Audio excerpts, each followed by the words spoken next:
etc. Je racontais que quand j'ai ouvert la synagogue, c'était à peu près il y a 8 ans et demi. Non, 8 ans sur Côte. Je m'étais amusé, j'avais demandé à mon père, je lui avais dit voilà, si tu devais me donner une seule directive, voilà, tu as une chose à me demander, enfin à m'imposer pour la synagogue, ce serait quoi? Et mon père, Shalom, c'était un frère pour la tefila. Toute sa vie, la tefila, c'était son compagnon, un mâche. Et à la fin de sa vie, après son accident de santé, etc., encore beaucoup plus. Je me rappelle qu'un jour, des gens étaient venus le voir. Et non, ils étaient venus nous voir et on était nous à aller le voir en lui disant voilà, comment on va organiser un minyan à la maison. Des fois, ça durait très longtemps, etc. Mon père est très lentement. Et il nous avait dit, vous devez réaliser que la vraie Avodat Hashem, c'est la tefila. La vraie Avodat Hashem.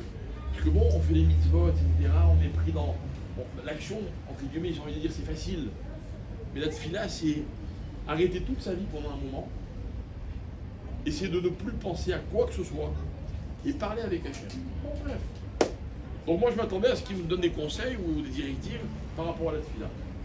Il m'a dit voilà, la chose la plus importante, c'est que chaque personne qui rentre dans la synagogue, elle reçoit un sourire. J'étais très étonné, je ne m'attendais pas à ce qu'il me dise ça. D'accord? Donc ça veut dire que j'ai réalisé ce jour-là que cet amour qu'il avait pour les autres, c'était pas Stam, c'était sa priorité. Voilà pourquoi une synagogue, il faut toujours qu'elle soit agréable. Vous, pour vous, elle était agréable parce que vous trouvez vos marques, vous êtes habitués, vos enfants viennent peut-être facilement, vos épouses, etc. Il faut toujours se dire que l'endroit, il doit être accueillant. Accueillant. Quand vous avez une décision à prendre, ce paramètre-là, il doit peser très lourd dans la balance. Alors pourquoi je vous parle de ça? D'abord pour vous faire ce compliment. Et deuxièmement pour vous faire réaliser que vous savez que toute la première partie de la Torah, donc tout le Sefer Bereshit, c'est l'histoire, c'est une histoire. C'est l'histoire de la création du monde. Après c'est l'échec de la société telle qu'elle a été conçue à ses débuts par Hachem, le Maboul, Sdom, avant Sdom il y a... Non, après Sdom il y a Bavel, etc. C'est que des catastrophes. Et après il y a l'histoire de Abraham, Isaac et Jacob jusqu'à la fin de Bereshit et l'histoire du peuple juif, elle commence enfin. Donc le Sefer Bereshit, c'est pas un livre de mitzvot, il n'y a pas tellement de mitzvot, il y en a, mais pas beaucoup. Les amis ils disent, c'est un livre de midot. C'est ce que c'est les midot? Les midot, c'est les qualités humaines d'un individu. D'accord? Alors attention, je ne suis pas de ceux qui vous diront c'est plus important d'avoir le midot que de faire les mitzvot, que d'étudier la Torah, loin de là. Mais je veux juste dire que dans la vie et dans la Torah, pour avancer, il faut tout ça. Et les midot, c'est extrêmement important. Extrêmement important. Les midot, par exemple, c'est quoi? Les midot, c'est faire des choses par rapport aux autres, aider les autres, être souriant, être conciliant. Les midot, c'est par rapport à son conjoint. C'est d'ailleurs que c'est le plus difficile. D'accord? De savoir ne pas être trop dur, de ne pas être trop exigeant, de ne pas être rancunier, de ne pas... Donnez-moi encore des exemples. Bon, bref, c'est compris. Ok? Mais les midot, c'est pas que ça. Les midot, et ça va être notre petit chidouche, les midot, c'est aussi par rapport à Hachem. Par rapport à Hachem, il y a des midot à avoir. Prenons un exemple. La Torah, elle me donne une mitzvah. Ok? Et souvent dans les mitzvot, il y a des chiffres. Ça commence à telle heure, ça finit à telle heure. Le schéma, il faut le faire à tel moment. Ok? Quand on veut faire une bracha, il faut avoir mangé telle quantité. Après avoir mangé de la viande, il faut attendre tant de minutes ou tant d'heures pour manger du lait. Bref, il y a beaucoup de chiffres. Et un chiffre, c'est pas négociable. D'accord? C'est-à-dire qu'en fait, dans la mitzvah, il y a une dimension, j'ai envie de dire, qui est carrée. La mida, c'est ce qui va permettre à la mitzvah de ne pas avoir un aspect seulement carré, mais d'être un peu plus que ça. Ok? Je vais expliquer. On a vu par exemple dans la paracha de cette semaine que Sarah Imenu est Nifteret, elle a été enterrée. Elle est enterrée dans un endroit qui s'appelle Marat Amarpela, Kiryat Arba, Yi Chevron, dit le Passouk. Chevron, tout le monde sait que ça vient du mot Chibour. Chibour, c'est le lien, l'attachement. Il y a un Midrash qui dit quelque chose d'extraordinaire. Je ne sais pas si chacun sait ce que c'est, si vous savez tous ce que c'est, la Hashgacha Pratit. C'est quoi la Hashgacha Pratit? Dans votre vie au quotidien, des fois vous avez l'impression que Akadosh Baruch Hu, il veille sur vous. Mais sur vous précisément. Il aurait pu avoir une galère, hop, Akadosh Baruch Hu, il vous a protégé. Vous avez tenté quelque chose et puis ça a marché. Hachem, merci, t'es avec moi. Il y a aussi ce qu'on appelle la Hashgacha Klalit. C'est que le peuple juif tout entier, dans sa globalité, il est j'ai envie de dire, gâté par une certaine Hashgacha. Hashgacha, littéralement, c'est une surveillance de la part d'Hachem. Et on a chacun une surveillance spécifique, pratique. Si vous ne connaissez pas le concept, je vous recommande à partir de maintenant d'ouvrir les yeux et de constater combien de fois, dans notre vie quotidienne, on peut ressentir cette Hashgacha. Et le Midrash il pose une question. Et il dit, de quoi dépend la Hashgacha pratique? Qu'est-ce qu'il faut faire pour avoir cette protection particulière de la part d'Hachem? Qu'est-ce qu'il faut? Il y a une mitzvah spéciale. Vous savez, on est à l'ère des ségoulottes. Très à la mode les ségoulottes. On adore les ségoulottes. Telle ségoula elle est pour ceci, telle ségoula elle est pour cela. Il y a tellement de ségoulottes que des fois, au lieu de faire ce qui est essentiel, on fait plutôt les ségoulottes. D'accord? Il faut être... faut se calmer avec les ségoulottes. Ok? Très bien les ségoulottes, j'ai rien contre. Hein. Mais ça ne peut pas y avoir que ça. Ok? Alors, est-ce qu'il y a une ségoula pour un Hashgacha pratit? Il n'y a pas de ségoula. Enfin, en tout cas, pas d'après le Midrash. Le Midrash, il dit quelque chose. Il dit, écoutez bien. Il dit la Hashgacha pratit, cette présence d'Hachem, elle dépend de l'attachement de chaque personne vis-à-vis d'Hachem. L'attachement avec Hachem. Est-ce qu'on peut mettre un chiffre sur l'attachement? Non. Il y avait un rav qui disait quelque chose de très très beau. Il demandait comme ça, qu'est-ce qui protège un homme de la Avera?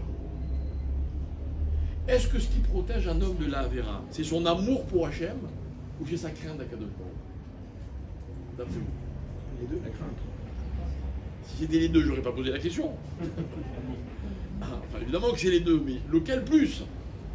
En d'autres termes, qu'est-ce qui est mieux, d'aimer Hachem ou de le craindre? Hein? Et ce Rav disait, c'est certain que ce qui protège plus un homme de la Avera, c'est la crainte d'Hachem. Vous savez pourquoi? Parce qu'avec l'amour d'Hachem, chacun peut s'arranger. Chacun peut s'arranger. Moi, j'aime Hachem. Je l'aime tellement que lui et moi, on se comprend. Ah, tu m'as vu faire ça? Non, laisse tomber, ne te mêle pas, entre Hachem et moi, il n'y a pas de problème. C'est vrai. On peut se permettre un tas de trucs avec l'amour. Dites-moi la vérité. Avec qui vous êtes plus poli? Avec les gens que vous aimez beaucoup ou avec les gens que vous aimez moyen? Terrible. Moyen, parce qu'avec les gens qu'on aime beaucoup, on s'arrange. C'est moins important. Il disait la seule chose qui protège un homme de la Avera, c'est la Yira, c'est la crainte d'Hachem. D'ailleurs, c'est plus difficile. C'est plus facile d'aimer Hachem que de le craindre. C'est moins pesant, plus agréable. Mais maintenant, ce que je suis en train de vous dire, c'est un peu le contraire. C'est que pour la Hashgacha, ce qu'il faut, c'est être attaché à Hachem. Et c'est quoi attaché à Hachem? C'est quoi attaché? Je vais vous donner un test que chacun pourra faire en privé, évidemment. On est attaché à Hachem quand on ne s'arrête pas au strict minimum dont on est obligé. Quand on fait une mitzvah, remarquez, chacun d'entre nous, ça nous arrive. Il y a deux façons de faire la mitzvah.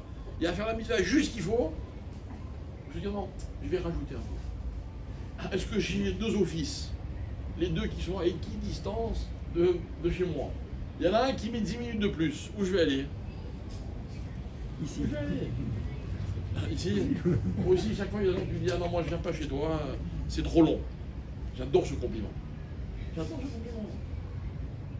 Pourquoi? Parce que non, excusez-nous, on aime faire la tefila. On n'a pas envie de se presser. Ok, c'est pas parce qu'on a des cantors qui nous font des trémolos pendant des heures, pas du tout. On prend notre temps. On prend notre temps. En tout cas, on voudrait être attaché à Hachem. Quand on fait une mitzvah, t'as à peine de faire le minimum. J'ai un ami, je vous assure que c'est pas quelqu'un de riche. On discutait avec lui dernièrement, il m'a dit j'ai jamais donné 10% de ce que j'ai gagné. J'ai toujours donné un peu plus. Des fois 20%, des fois 15%, mais jamais 10%. Il m'a dit c'est trop la mitzvah le maaser. Je peux pas vous donner juste le minimum. Après, encore une fois, chacun sa mitzvah, chacun. Mais vous comprenez ce que je veux dire, l'attachement à Hachem. En fait, on va voir un exemple magnifique de la grandeur de Sarah Imenu. On dit que Sarah, elle était tellement plus grande que Abraham, dans certains domaines, que concernant la prophétie, la névoie, il y a marqué dans le Midrash que Abraham, il est Tafel, il est Sarah dans la névoie. Tafel, c'est genre une décoration, quoi. Tafel, c'est superflu, c'est incomparable. La prophétie de Sarah, donc la clairvoyance qu'elle avait, on l'a vu dans la paracha la semaine dernière, quand il a fallu renvoyer Ishmaël, et la prophétie de Abraham. Et les Chaim demandent pourquoi. Qu'est-ce qu'elle avait de plus qu'Abraham? Alors le Midrash ramène un très haut dialogue entre Abraham et Sarah. Sarah, au début de l'histoire, quand Hachem a dit à Abraham, Lech lecha me'artzecha u'moladecha, quitte le pays de ton père, le pays de ta naissance, Abraham il est parti. D'accord? Mais on oublie peut-être un détail, c'est que Sarah l'a suivi. Elle a suivi son mari. Et l'histoire raconte dans le Midrash qu'un jour elle a dit à Abraham, elle a dit, tu sais la différence entre toi et moi? C'est que toi, quand tu es parti, quand tu as suivi Hachem, tu l'as fait parce que tu avais des haftachot. Hachem il a dit, va regarder la shemecha, on s'est marqué, va au A. Ouais, non, mais d'abord, il y a les trois qui sont dans le passou. Va varechecha, bref, il a fait des promesses. Il a fait des promesses. Elle a dit, toi, tu as suivi Hachem parce que tu as eu des promesses. Moi, on m'a rien promis. Et je t'ai suivi quand même. C'est qu'elle avait une émouna en Hachem, alors qu'elle n'a jamais eu une garantie. Quand quelqu'un me promet quelque chose, bon ben, si c'est une ligne de confiance, je suis tranquille. J'ai pas de souci à me faire. Quand quelqu'un me promet rien, est-ce que je suis capable de lui faire confiance quand même? Et bien ça, c'était Sarah Imenu. Elle n'a pas eu besoin qu'on lui promette. Hachem le dit, son mari le dit, on s'en va, elle a dit d'accord. De là, on voit pourquoi. On voit comment dire, l'indice de l'attachement. Dans la vie, il y a des tas de relations que l'on entretient parce qu'il y a des intérêts, parce qu'il y a des choses qui sont, il y a des situations prometteuses. Ok? C'est pas une preuve qu'on est attaché. La différence qu'il y a entre la ira et la ahava, la crainte et l'amour d'Hachem, c'est que la crainte c'est quoi? La crainte c'est la peur, souvent malheureusement d'une conséquence. Si je fais une avéra, voilà ce qui peut m'arriver, je vais m'abstenir. Peut-être que ça va m'empêcher de la faire, c'est certain. Mais si on était capable de faire les mitzvot ou de ne pas faire l'avéra juste parce qu'on aime Hachem, ça voudrait dire quoi? On n'a besoin de rien. Dans la vie, quand on aime quelqu'un et qu'on veut lui faire plaisir, c'est pas parce qu'on a la certitude qu'il va nous le rendre. Non, on a juste envie de lui faire plaisir. Prenons un exemple. Quand vous faites plaisir à vos parents, qui sont souvent âgés, d'accord, qui n'ont pas toujours la possibilité de vous faire des grandes promesses à long terme, mais vous leur faites plaisir, c'est un kiff. Vous n'avez qu'une envie, c'est de leur faire plaisir. C'est ahava. C'est tribour, c'est un vrai engagement. Et ce qui est beau, c'est que tout le début de la Torah, c'est l'histoire des midot. On va voir les midot. On ne raconte pas les mitzvot des avot. On ne raconte pas tellement. Vous avez déjà vu dans la Torah, vous, qu'Abraham Avinu, il mettait les téphilines? Jamais. Les Shabbats, il y a des rébasim par-ci par-là. Non. On nous raconte leur histoire, leur façon de vivre, leur midot. C'est-à-dire leur attachement à Hachem. Et c'est sur cette base-là que le peuple juif il a été créé. Alors, je voudrais conclure dans un instant avec une petite histoire. Mais d'abord, je voudrais revenir sur un pasouk de la paracha de cette semaine. Bon, vous avez peut-être avoir l'impression que je passe à un autre sujet complètement. Mais dans cette paracha, il y a le pasouk le plus terrifiant de la Torah. D'accord? Est-ce que vous avez une idée? Pour rappeler les thèmes de la paracha? Il y a un moment terrifiant dans la paracha. Hein? Vous voyez pas? C'est vers la fin, je vais vous aider, c'est vers la fin de la paracha. De quoi on parle à la fin de la paracha? Ishmaël. Il avait combien d'enfants, Ishmaël? 12, comme par hasard. Tous nos copies. Les 12 enfants de Ishmaël, ils sont répartis sur 3 psukim à la fin. Dans le premier pasouk, il y a 4 enfants. Dans le deuxième, il y en a 3. Et dans le troisième, il y en a 5. D'accord? Pourquoi cette répartition? Le premier et le dernier pasouk, pas ceux qui nous intéressent. Mais ils ont été, on les a agencés pour que le pasouk du milieu, il contienne 3 noms. C'est ça le message. Comment s'appellent les 3 enfants du milieu de Ishmaël? Ils s'appellent Mishma, Douma et Massa. Mishma, Douma et Massa. Un jour, la Keïla du Yémen, des Thémanides, ont écrit une lettre au Rambam. Et cette lettre, on la trouve dans Igérot à Rambam, ce qu'on appelle la Igérot Théman. Et dans cette lettre, vous pouvez la voir dans les livres du Rambam, dans cette lettre, ils ont posé un problème au Rambam. Pourquoi? Parce que les Arabes donc, de cette région, ils devenaient de plus en plus antisémites. Et ils ne savaient pas quoi faire. Toujours un problème d'antisémitisme. On ne sait pas si on doit affronter, si on doit être discret, si on doit... Compliqué. Compliqué. Moi, je me rappelle que quand j'étais jeune, je me rappelle que mon père, quand il était grand-main de Marseille, il était très combatif. Très combatif. Je me rappelle de 2 histoires, pas en plus que 2 d'ailleurs, où il a envoyé des jeunes de la communauté aller intimider les antisémites. D'accord? Il y avait un bonhomme un jour, il est passé, un vendredi soir, on marchait, il passe en voiture, il dit les Juifs en Israël. Mon père, il n'a rien dit à personne, il a retenu son numéro, sa plaque d'immatriculation. Après Shabbat, il avait des amis, il s'est débrouillé son nom et son adresse, il a envoyé les jeunes de la sécurité de la synagogue, il leur a dit voilà, vous lui faites pas trop mal, juste qu'il ait peur. Plusieurs fois. Il dira même. Mais, ces dernières années, il avait changé de tête. Aujourd'hui, l'antisémitisme est différent de ce qu'il était il y a 30 ans ou 40 ans en France. D'accord? C'est un vrai dilemme. C'est un vrai dilemme. Le Rambam, il répond aux Juifs du Yémen. Il leur dit, écoutez, avec les Arabes, on n'a pas de solution. On n'a pas de solution. Et il leur écrit, on est au Moyen-Âge pratiquement, il leur écrit, il leur dit, faire la guerre avec eux, c'est impossible. Pourquoi? Il rajoute, il explique, il dit parce qu'ils sont cruels. Ils sont cruels. Et avec un cruel, il ne vaut pas se battre. Même si vous le battez, même s'il est vaincu, un jour ou l'autre, il ira se venger et il s'attaquera à vos femmes ou à vos enfants. Il n'y a pas de règle avec un cruel. Donc faites pas la guerre avec lui. Il disait, il rajoute, il dit, mais la paix, il ne faut pas faire la paix avec. Pourquoi? Parce que c'est un menteur. Avec un menteur, on ne peut pas faire la paix. Aujourd'hui, vous fait croire qu'il fait la paix, demain matin, ils se retournent contre vous. Alors il dit, qu'est-ce qu'on fait? Et là, il ramène le pasouk. Il dit avec Ishmaël, voilà comment ça se passe. Mishma, Douma. C'est quoi Douma? Silence. Ou Massa et supporte.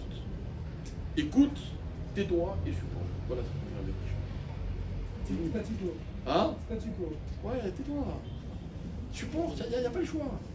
Tu peux faire ni la guerre ni la paix. Alors on demande, mais quoi? C'est quoi? On doit supporter? Et oui.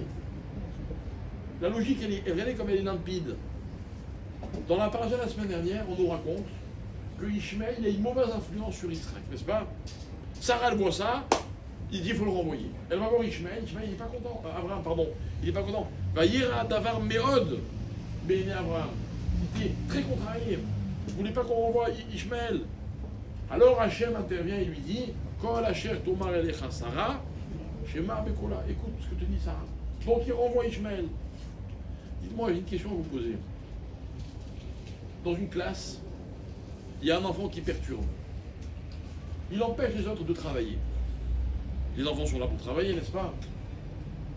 Alors le prof ou la prof décide de le renvoyer. Il comprend l'enfant, il comprend pas. Est-ce qu'il capte le message? Hein? Bien sûr qu'il comprend. Quand quelqu'un dérange, même un enfant, et que parce qu'il dérange, alors on le renvoie, il comprend, il n'a pas à déranger les autres. D'accord? Mais cet enfant, il va rester dans le couloir, l'oreille collée à la porte de sa classe. Et puis au bout d'un moment, il entend que tous les enfants s'amusent, il n'y en a pas un qui travaille. Qu'est-ce qu'il fait l'enfant? Il ouvre la porte, il dit: oh, vous m'avez renvoyé parce qu'il voulait travailler, je les empêchais, mais de toute façon il ne travaille pas. Alors je vais retrouver ma place. Et voilà l'histoire de Ishmaël. Ishmaël, on l'a renvoyé, il a compris. Il a accepté son sort. La Torah elle raconte qu'il s'est mis dans un coin, il s'est mis à pleurer, sa mère dans un autre coin, elle n'a pas voulu le voir mourir. Mais vous savez quoi? Il a été sauvé. C'est le fils d'Abraham. Alors toute l'histoire, il va nous observer. Et si jamais il se rend compte que même sans lui, on n'est pas dans le chemin qu'on est censé emprunter, il va dire: dans ces cas-là, rendez-moi ma place, c'était là avant moi. S'il s'avère que parce qu'on m'a renvoyé alors Israël est ce qu'il est censé être, il n'y a pas de problème. Mais si ce n'est pas le cas, hein, alors je veux ma place. Vous comprenez, mes chers amis? C'est-à-dire que le seul problème d'Israël, c'est d'être lui-même. D'être soi-même. Alors être Israël, c'est faire les mitzvot, hein, mais c'est pas que ça. Ce qu'on a de particulier, nous, mes chers amis, c'est les midot. Le peuple juif, on a des midot spéciales. On a un comportement qui ressemble à aucun autre peuple. Aucun. Aucun. Alors, quand il y avait eu des attentats en Israël, c'était en 2002. Vous vous rappelez? En 2002, il y a eu le fameux attentat de Pessah dans l'hôtel de Nathaniel, comment il s'appelait ce hôtel? Parc Hôtel. Ok? Il y a eu beaucoup d'attentats. Et mon père était très malade à ce moment-là, il se relevait tout juste de son AVC. Il avait fait passer un message dans lequel il avait dit: je demande trois choses. Je demande que l'on prie et que l'on prie. Et il avait expliqué que l'on prie, qu'Hachem nous protège, que l'on prie, je ne me rappelle pas quelle était la deuxième chose. Il disait la troisième chose: il faut prier pour ne jamais ressembler à nos ennemis. Parce que souvent, dans une guerre, hein, le mauvais, il va tout faire pour que le bon, il soit aussi mauvais que lui. Et comme ça, cette guerre, elle aura trouvé une justification. Ok? Quand vous discutez avec quelqu'un, que ce soit vos conjoints, ou vos amis, ou des gens que vous ne connaissez pas, ne soyez pas tentés d'être comme celui qui vous agresse. Jamais. Jamais. Rappelez-vous que, avant que l'histoire du peuple juif commence, on nous a raconté dans la Torah l'importance des midot. Mais attention, parce que les midot demandent des efforts. Et pour vous encourager à faire ces efforts, je voudrais, pour conclure, vous raconter une petite histoire. Une histoire que personnellement j'ai trouvée magnifique. En fait, c'est mieux qu'une histoire. C'est une histoire dans une histoire. J'adore les histoires.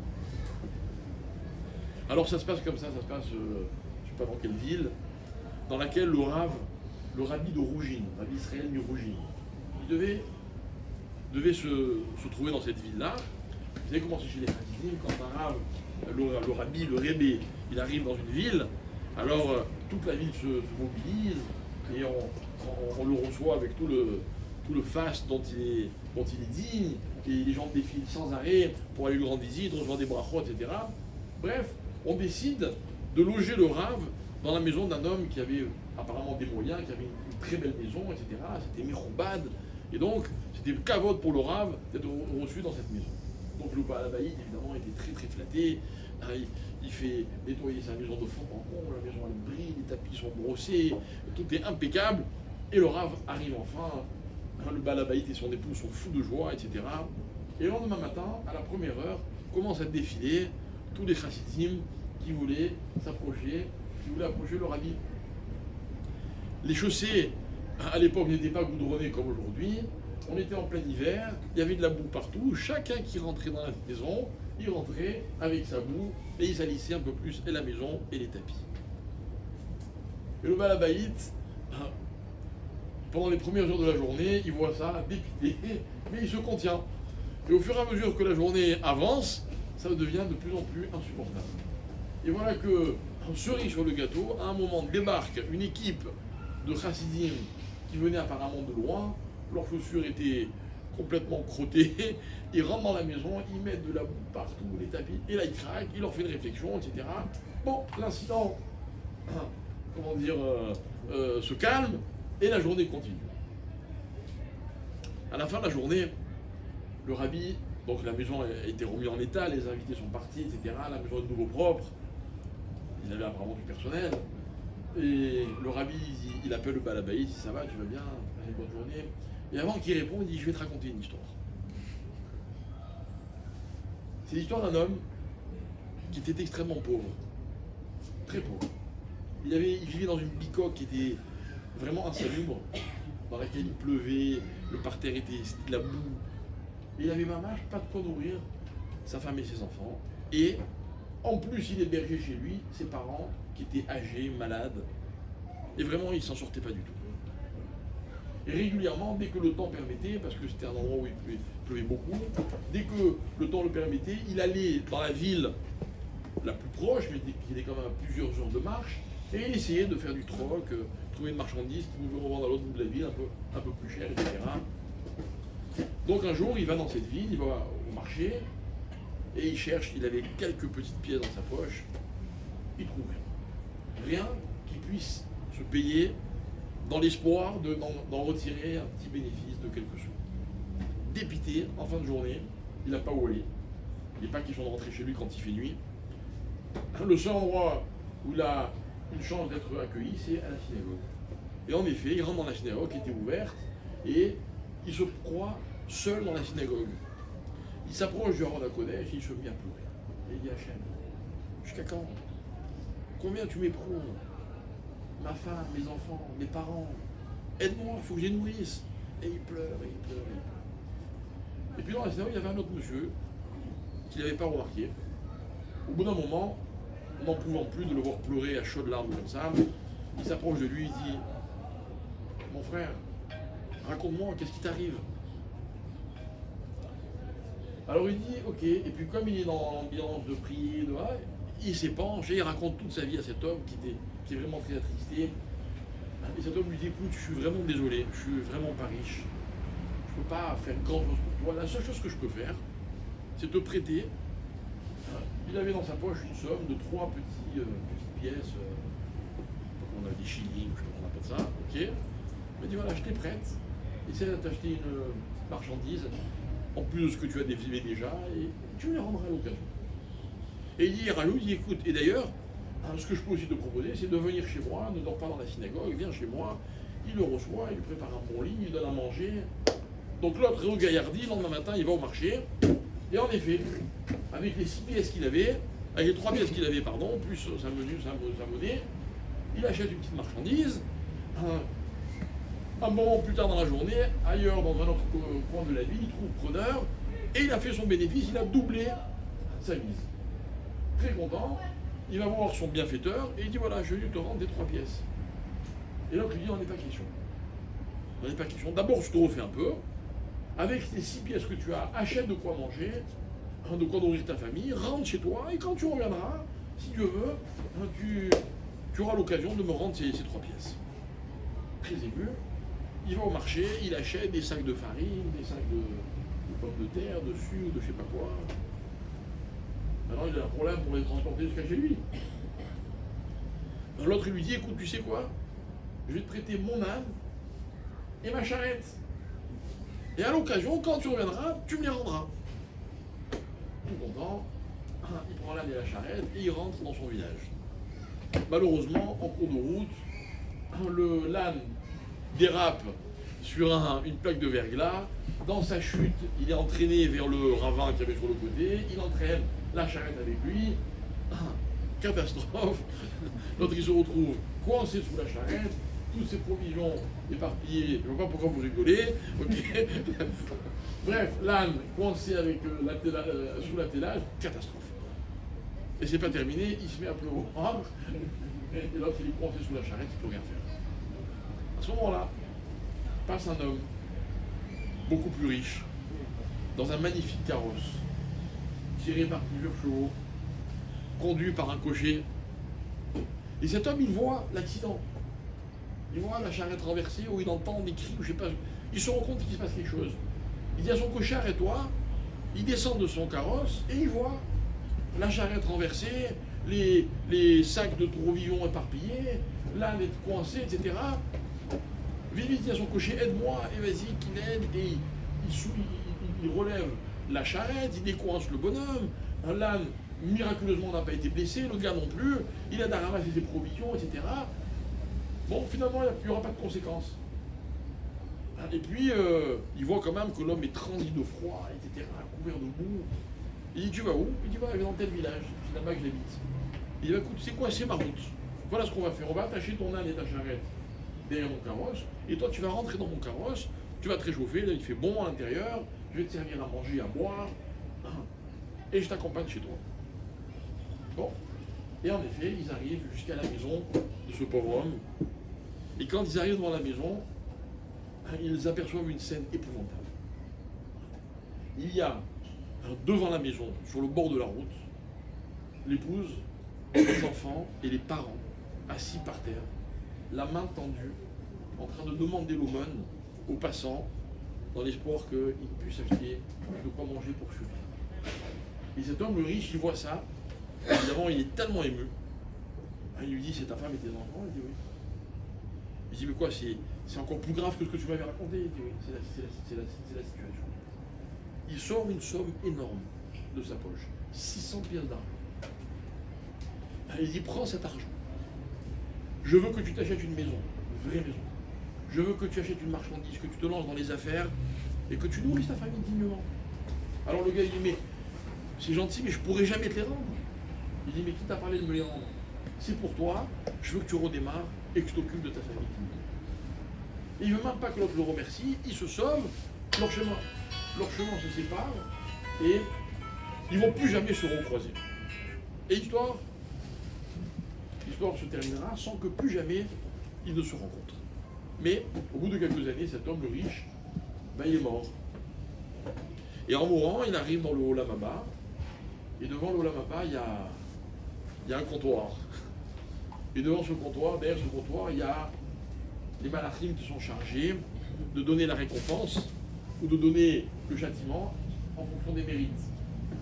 Et cet homme était peut-être riche, mais s'il était riche parce qu'il avait fait des affaires, je ne sais pas si vous connaissez le monde des affaires, mais on m'a raconté qu'il est peuplé de requins et de gens pas toujours très honnêtes, et il avait menti, et il avait trompé, et il avait volé.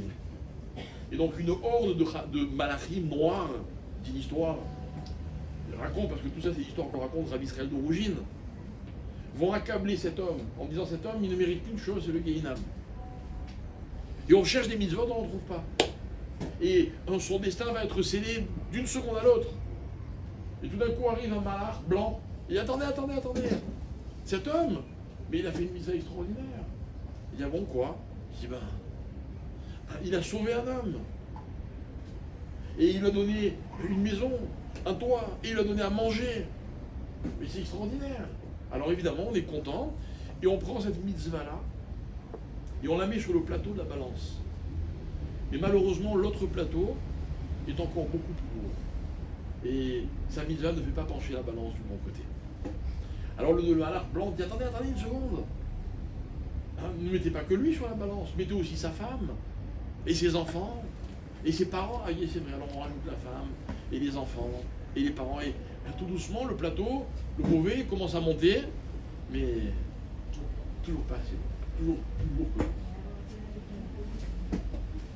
Alors, le malach en question, le malach en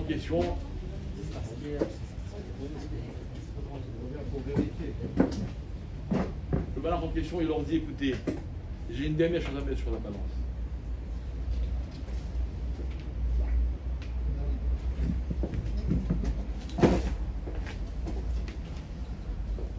Il lui dit, j'ai une dernière chose à mettre sur la balance. Il dit, vous savez, quand cet homme,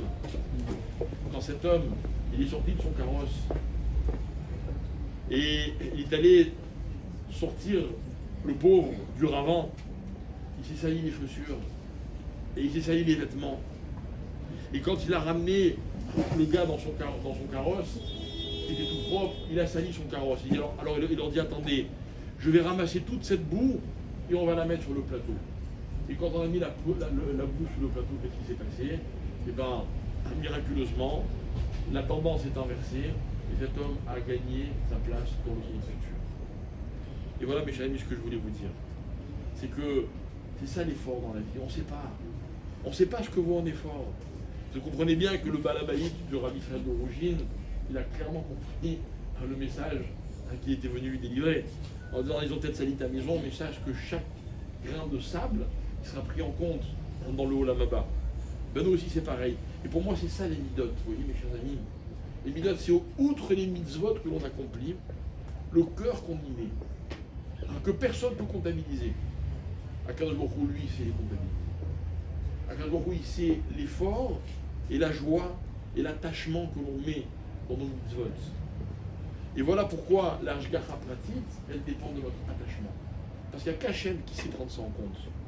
Hachem est l'auteur dont nous parlons. C'est-à-dire quand vous faites un effort, quand vous faites des fois violence, pour ne pas dire, ou pour ne pas faire, ou pour ne pas ceci, ou un effort pour faire une chose, Akadosh Baruch Hu, lui, vous savez quel est cet effort, et Akadosh Baruch Hu, lui aussi, il le sait.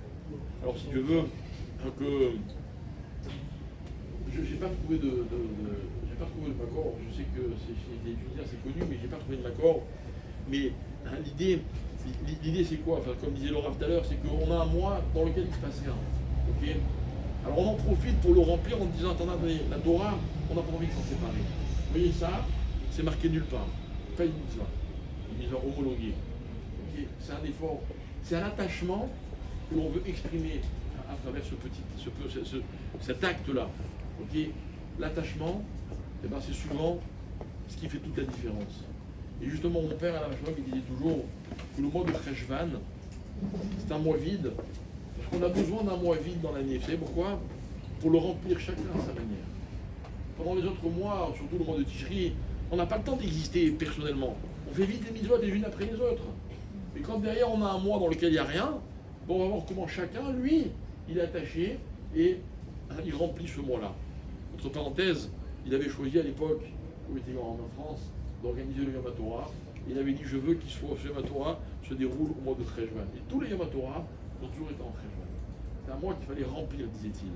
Alors, Baruch Hashem, je vois que vous êtes dans cet esprit, que si Dieu veut, d'abord, vous ayez toujours cette Hashgacha pratique, que vous puissiez la voir de façon claire chacun.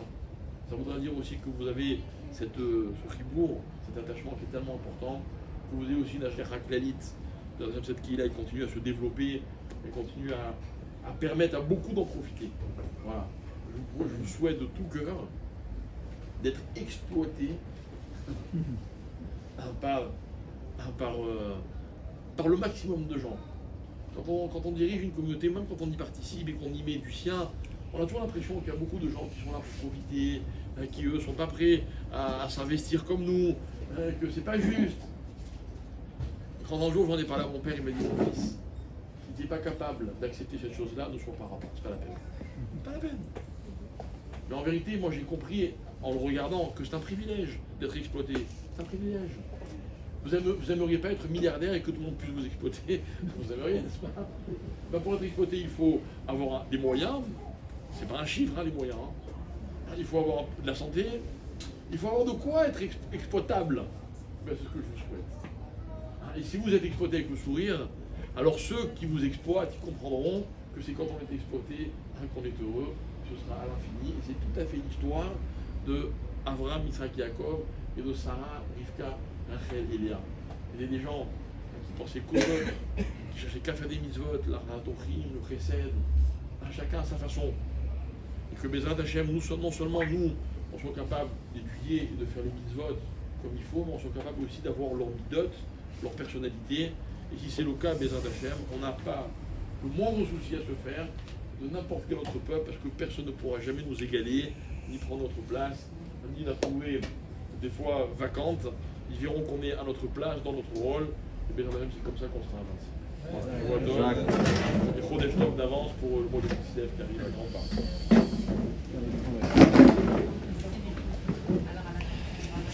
les arrêter.